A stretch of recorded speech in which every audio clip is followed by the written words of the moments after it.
صبح خیر ناظرین، آپ کو اس سیشن میں خوش آمدید کہتا ہوں اور میں ہوں نذیر جان گل۔ آج ہم تعلیم المسیح کی باقاعدہ جو ہے وہ تعلیم المسیح کا باقاعدہ مطالعہ شروع کر رہے ہیں۔ We are going to begin today the life of Christ and the teaching of Jesus Christ, because he is returning soon, and I can ask you, are you ready? Because he is returning soon and we are going to meet him on the air, but we are beginning from the Beatitude. متی کی انجیل اس کا 5واں باب، the Gospel of Matthew chapter 5 verse 1۔ تو متی کی انجیل 5واں باب کی پہلی آیت میں اس طرح سے لکھا ہے۔ انگلش جو آپ سیکھ رہے ہیں، میں آپ کو انکریج کرتا ہوں کہ open your Bible and read. I am going to read in Urdu and you will read in English as I given you reference Matthew 5 chapter 5 verse 1۔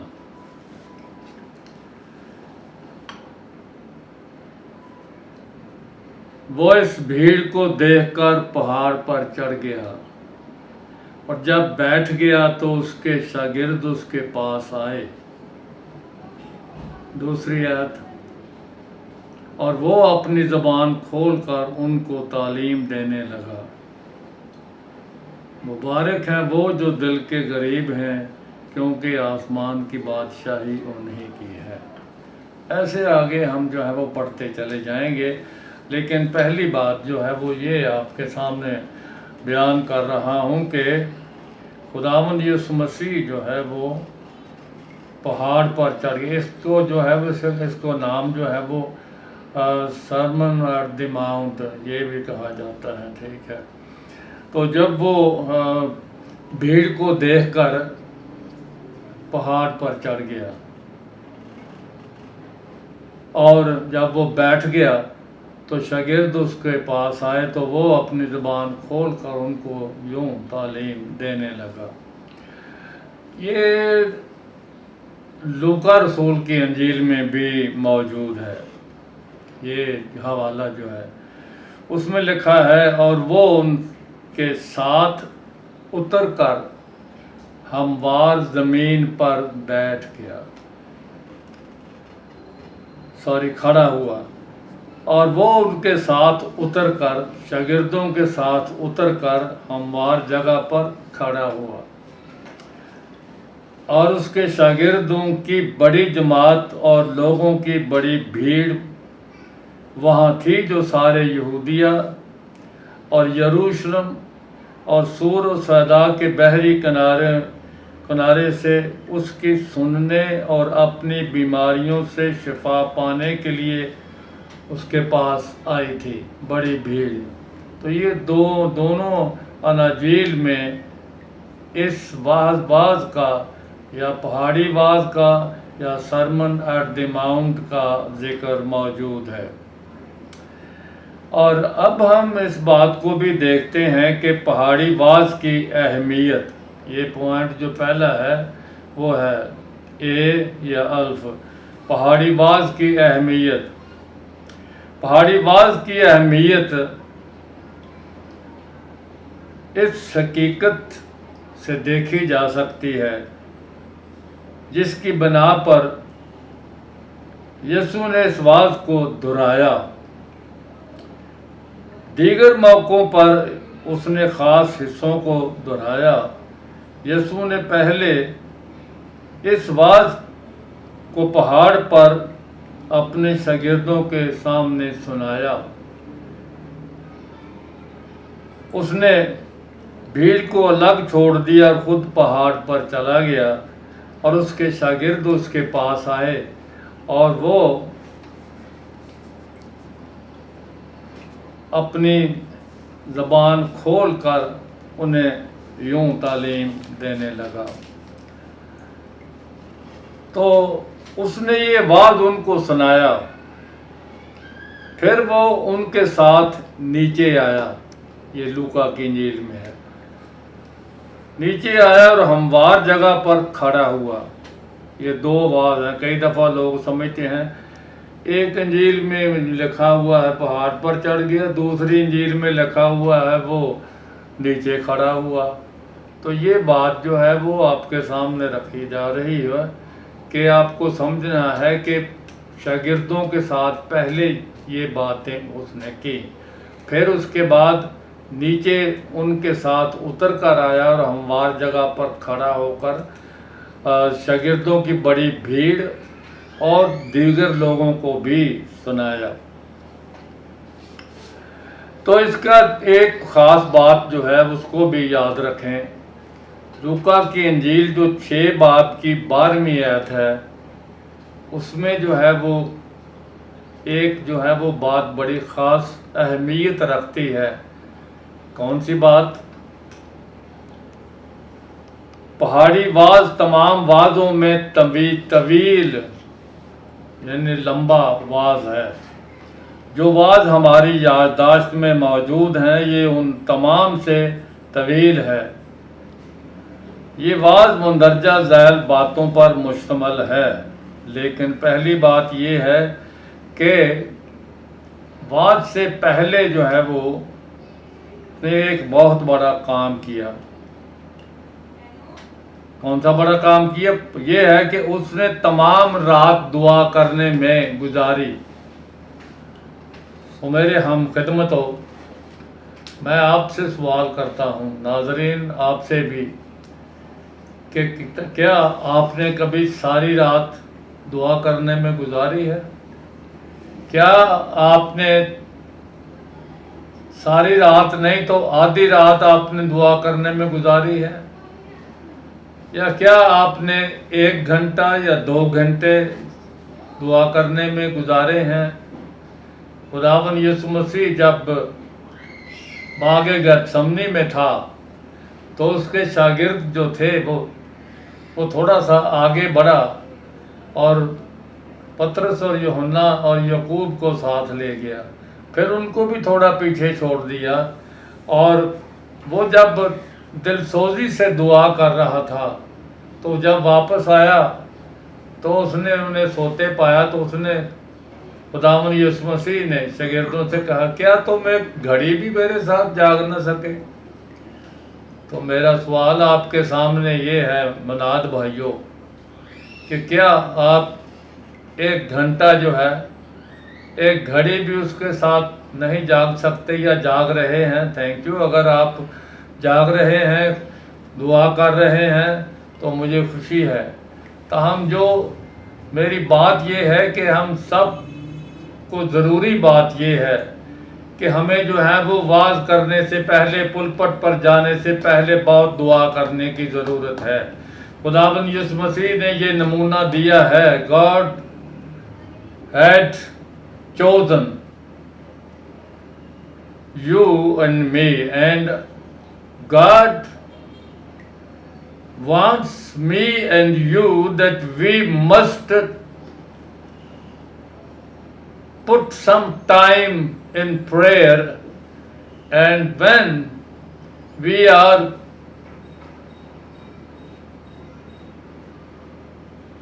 sometime putting in prayer, sometime we are going in prayer, then our message be actually gone for the life. ایک بات اور بھی یہ ہے کہ unction in pulpit and working in among pews. Unction in pulpit and action in pews.